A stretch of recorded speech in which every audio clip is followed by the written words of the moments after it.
Hello, and welcome to another episode of Inside the Six with Ian and Thomas. Hi, everybody. As you can see, we're kind of in a little bit of a new setup. We changed things just a little bit. We're going to be kind of moving in a little bit of a slightly different direction with this channel and what we do. But without further ado, roll the intro.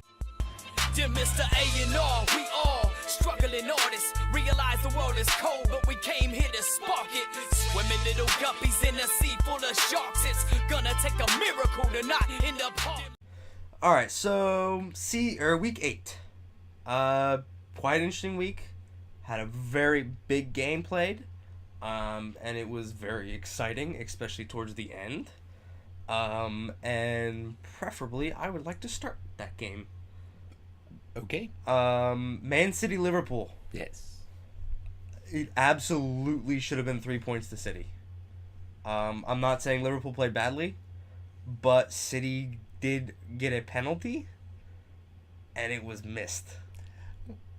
That doesn't mean it should have been 3 points to City. I mean, that means Riyad Mahrez should probably practice his penalty kicks. That's really that's what it true. means.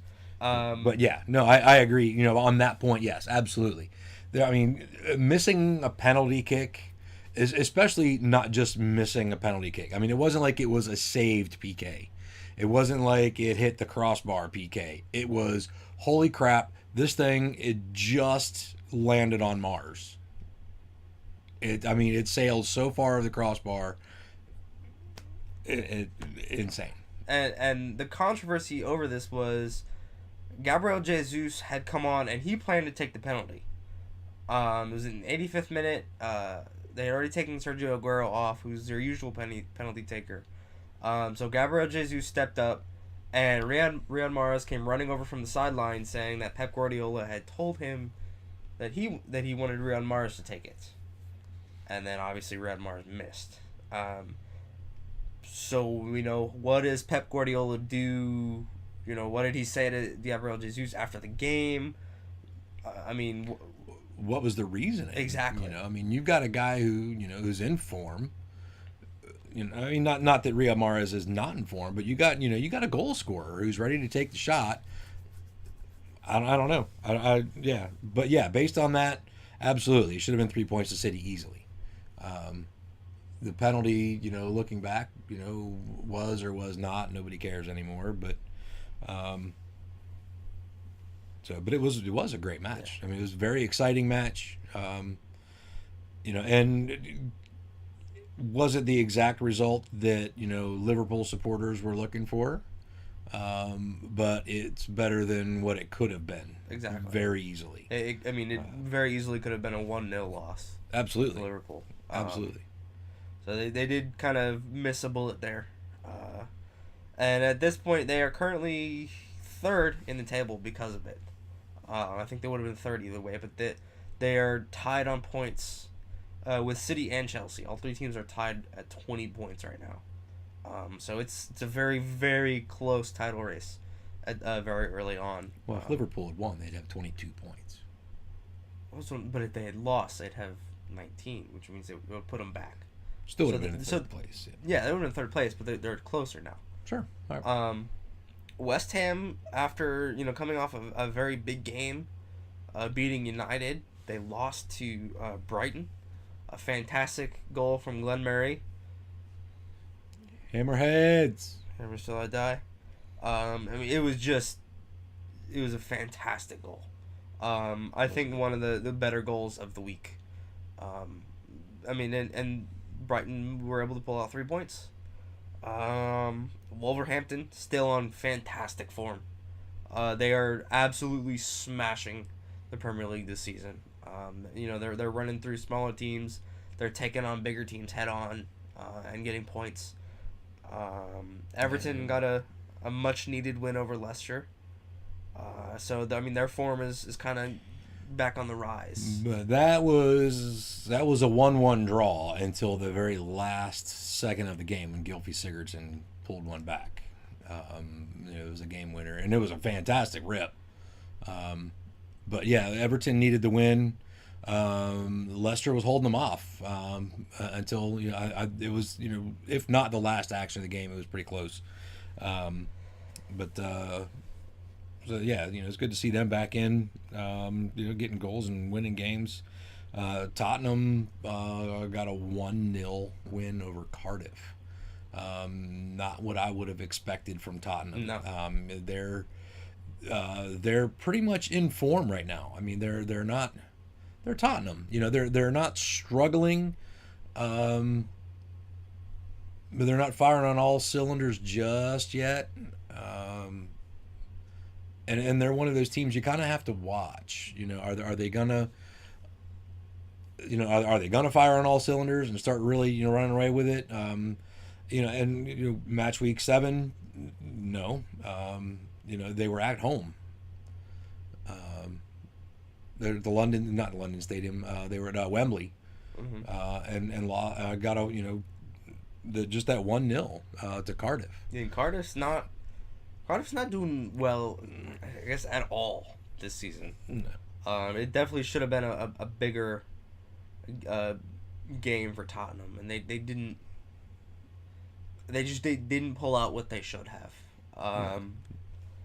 Bournemouth, very much in form this season. I believe they're in 6th. They are in right? 6th. They're in 6th right now, behind the Big Five, because at this point there really only is Big Five in the Premier League. We'll get to the reasons why in a second. Yeah, if you're going to include Manchester United, you have to talk about the Big 8. Yeah. And even then it's close. I mean, they are even on goal differential with Watford. Actually, no, they're in 10th right. Nope. Yep. They're even in goal differential with Watford, and points.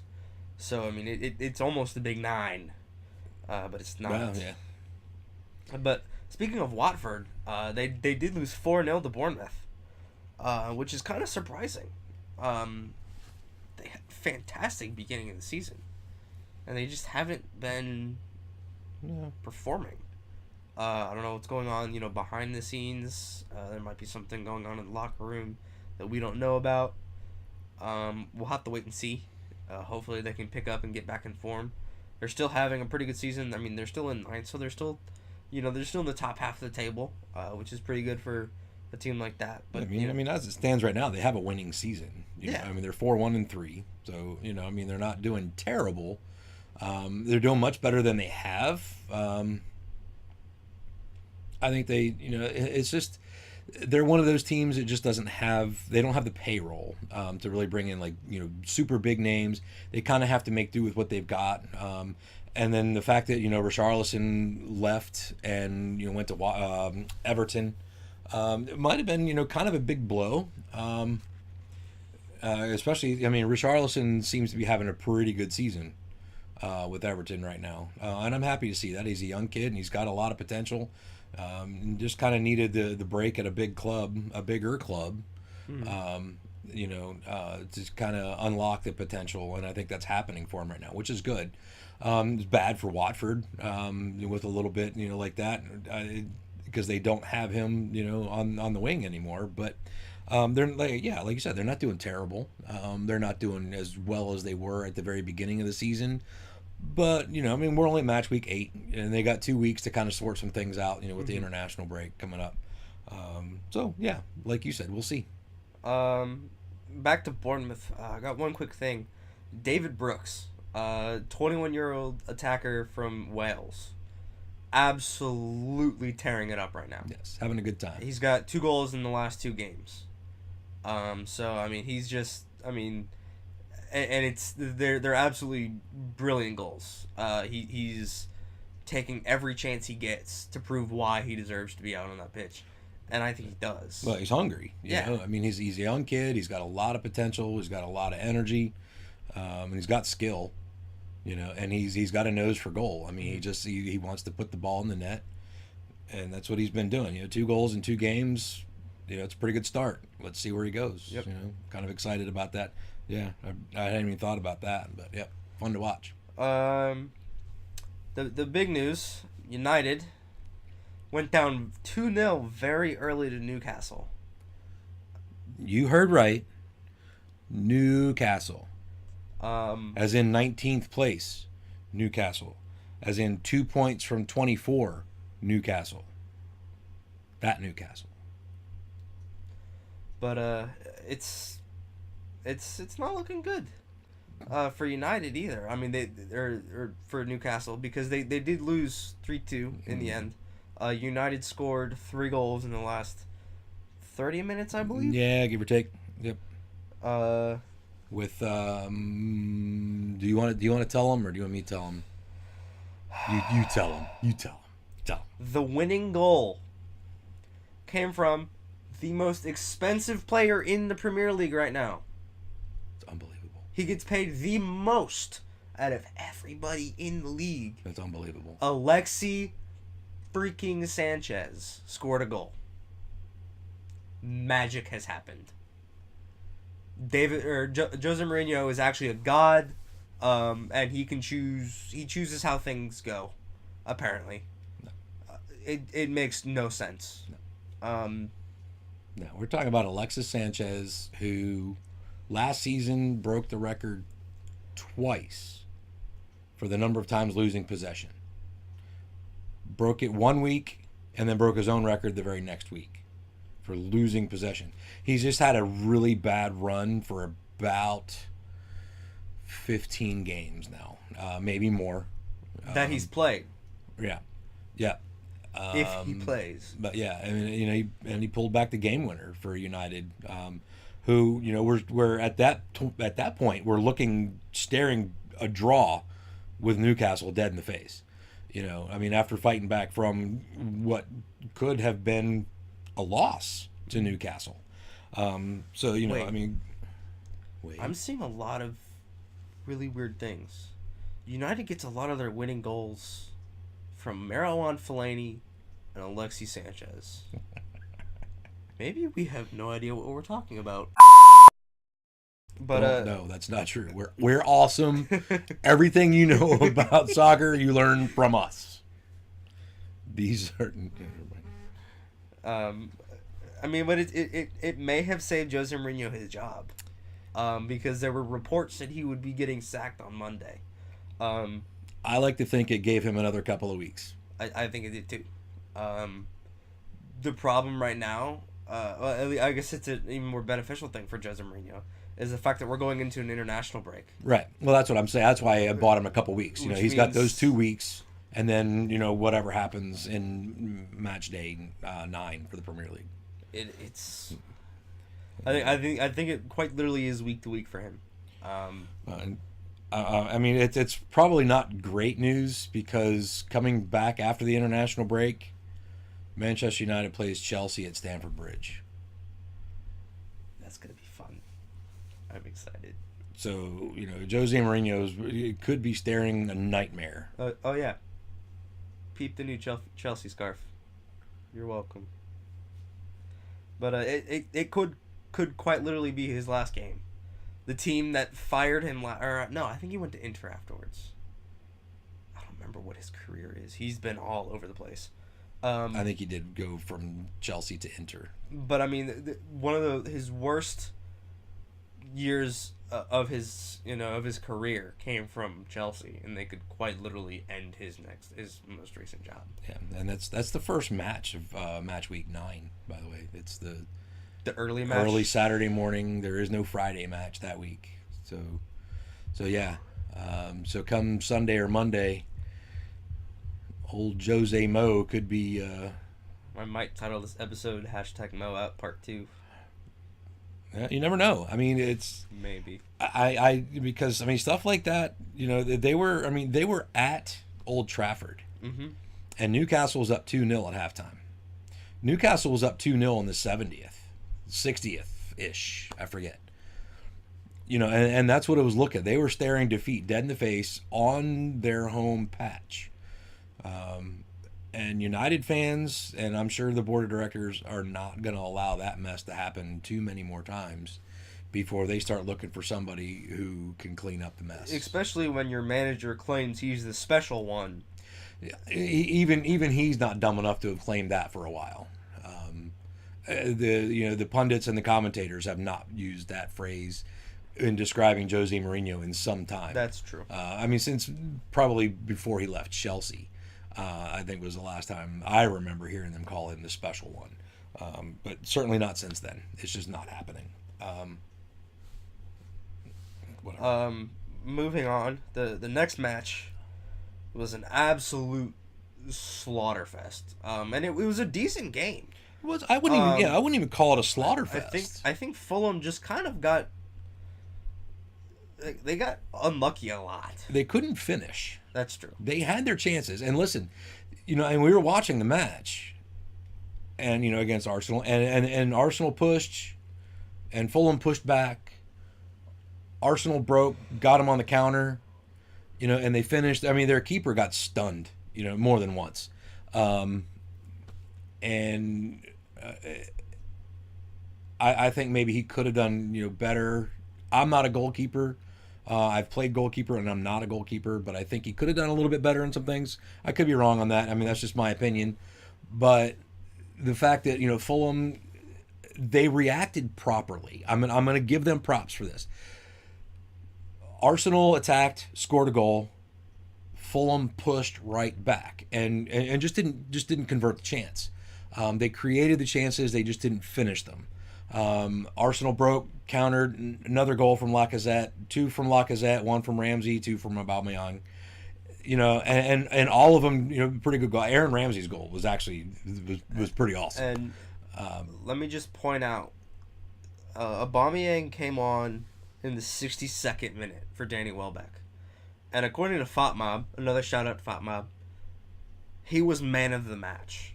A substitute came on in the 62nd minute, had 28 minutes of play, and won man of the match because he had 2 goals and an assist. I mean, that's ridiculous. I think he absolutely deserves man of the match for that. I'm looking at, and he did great. They were nice goals. He had a good assist. And I'm looking at the match stats, and it was a very, very even game, except for the score. Even possession was, 48.9 to 51.1. Fulham had 21 total shots to Arsenal's 9. They just couldn't get it in the net, is really what it came down to. The chances, the passing, the pass success, corners, shots on target was 4-7. Fulham had 4, Arsenal had 7. So it was a very even game, and it was a really fun game to watch. It's just every time Arsenal got possession, they finished, and every time Fulham got possession, Ederson made a save. Yep. Is really what happened, huh? Ederson, not Ederson. Never mind. That other guy, Burned Leno, or yeah, I don't know how to Leno. pronounce his last name. Yeah, they kept saying Leno, Jay Leno's kid, not Jay Leno's kid. The guy who's replacing Petr Cech while he's injured. Yes. Sorry. I don't know what did I say. Ederson. Jeez. But Arsenal's on fantastic form. I believe it's 6 games in a row now that they've won. Yeah. They lost 9 overall competitions. Yeah. They lost the first 2 Premier League games, which we kind of expected. I think we said it in our first week covering the season. There's going to be kind of a grace period for Unai Emery to kind of... There's going to be a transition, sure. To move in, figure things out, and then, get going. And he's absolutely done that. He took 2 games, look, it's 2 games. I think the second game was against Chelsea, and it was a close game. They lost 3-2. And he said, all right, we got this. And they have run off with it. I think they could potentially challenge for the title this season if they don't do a classic Arsenal and fall off towards the end. That might not be an Arsenal thing anymore because Arsene Wenger is gone. Yeah, there's going to be a lot of new stuff happening for Arsenal. And it's good to see. I'm not an Arsenal fan. I don't hate Arsenal. I'm just not an Arsenal fan. But they have been playing really well this season, and I'm kind of glad to see that. I think with Arsene Wenger being manager for so long, I think things just kind of stagnated a little bit. There wasn't anything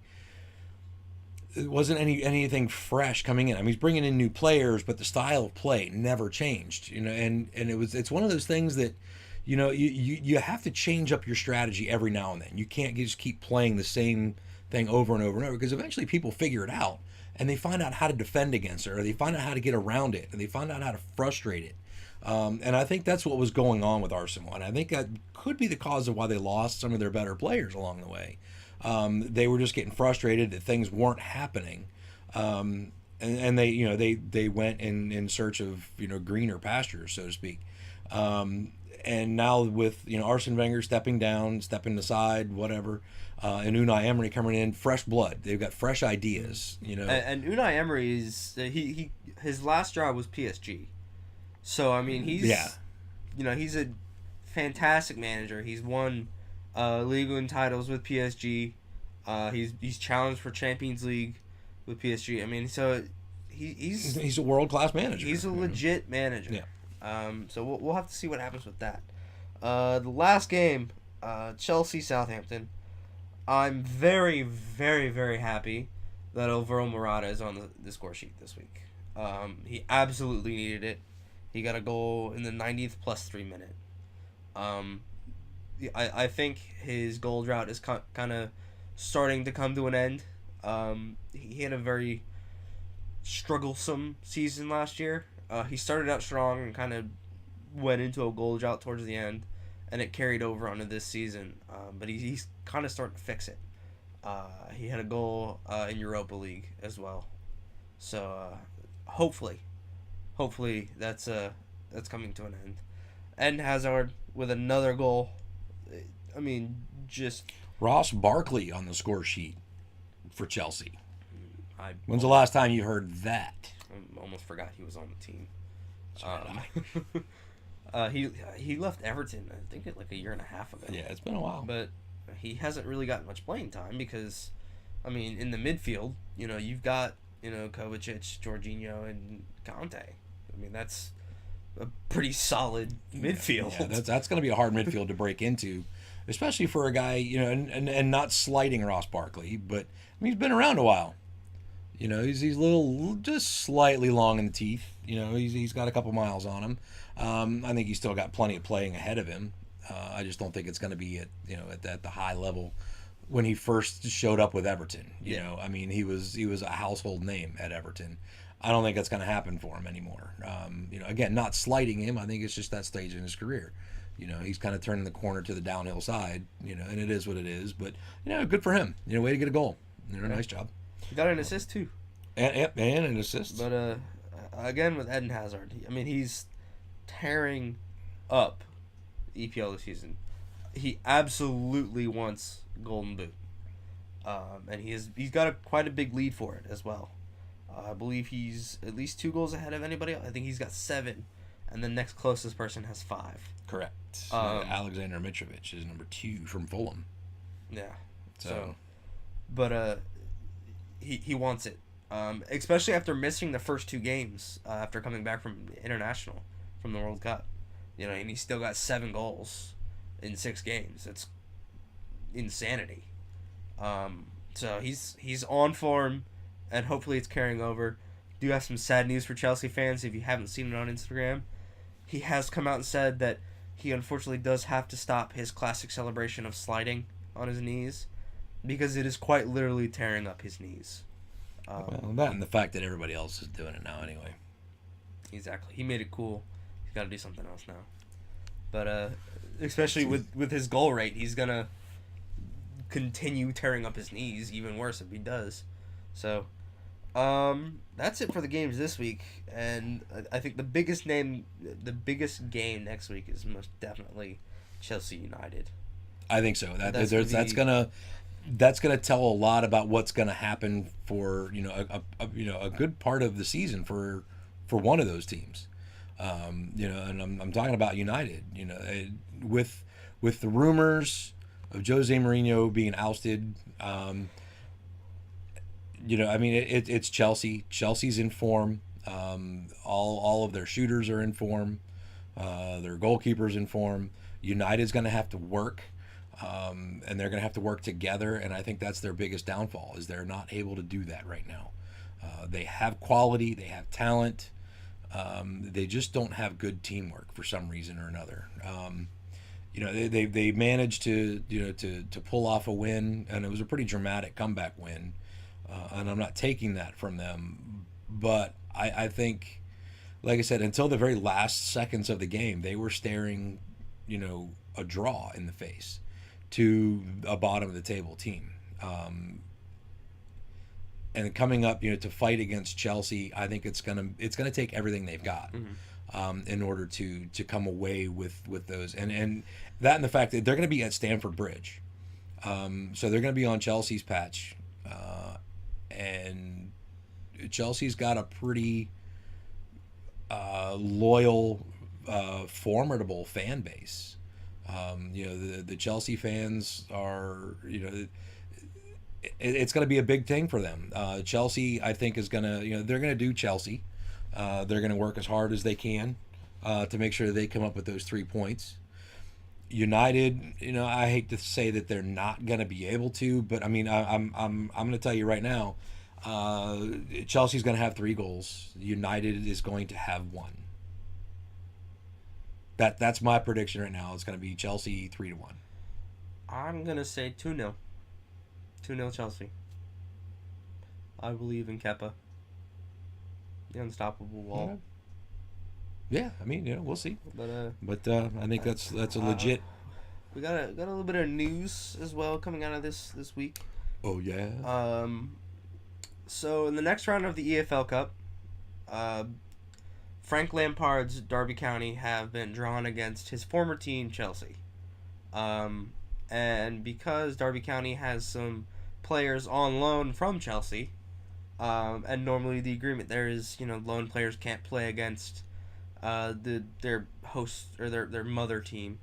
Frank Lampard has made an official request like, hey, can we use these usual 2 starters against you in this EFL Cup match? And Chelsea has come back and said no, which even from a Chelsea fan, me, kind of not cool. I think it's a douche move. I mean, you got a Chelsea legend asking Chelsea for a favor for a Division 3 team. I just think it's a douche move. I mean, business is business. I get it, but come on, man. I mean, you're Chelsea and you're playing Derby County. They have 2 starters from Chelsea on loan, which means the other 9 players are Division 3 players. My money's still on Chelsea. And Chelsea's money should still be on Chelsea. But that tells me that, sure, I mean, the goal is to win trophies. I get it, and I'm not gonna hate on that because, trophies are trophies and everybody wants as much hardware as they can get, and that's cool.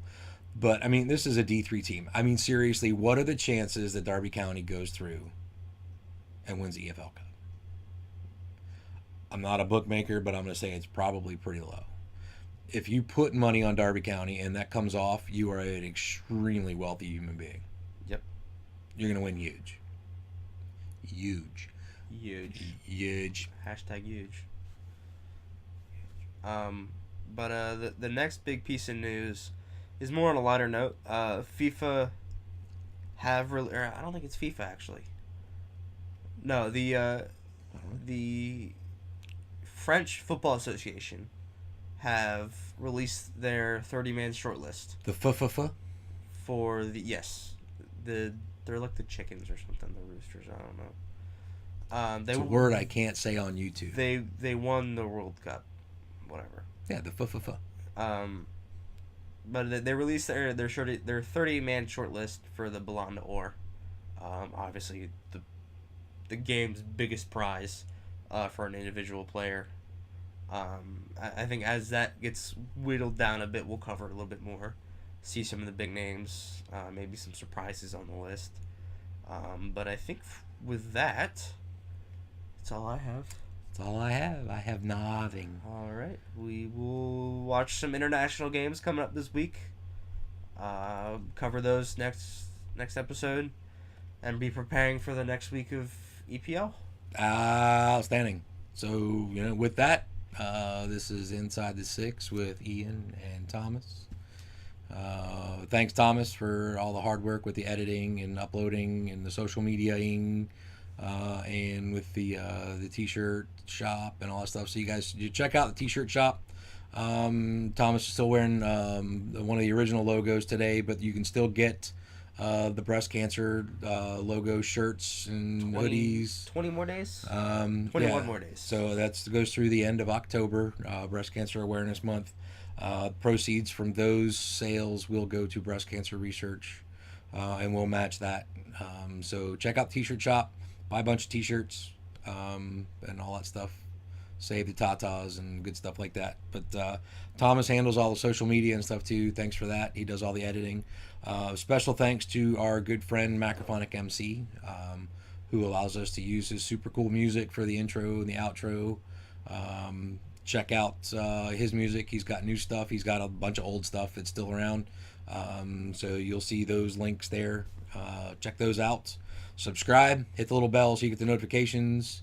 If you can't sit for 30 minutes and watch the episodes, Google Play and iTunes has audio only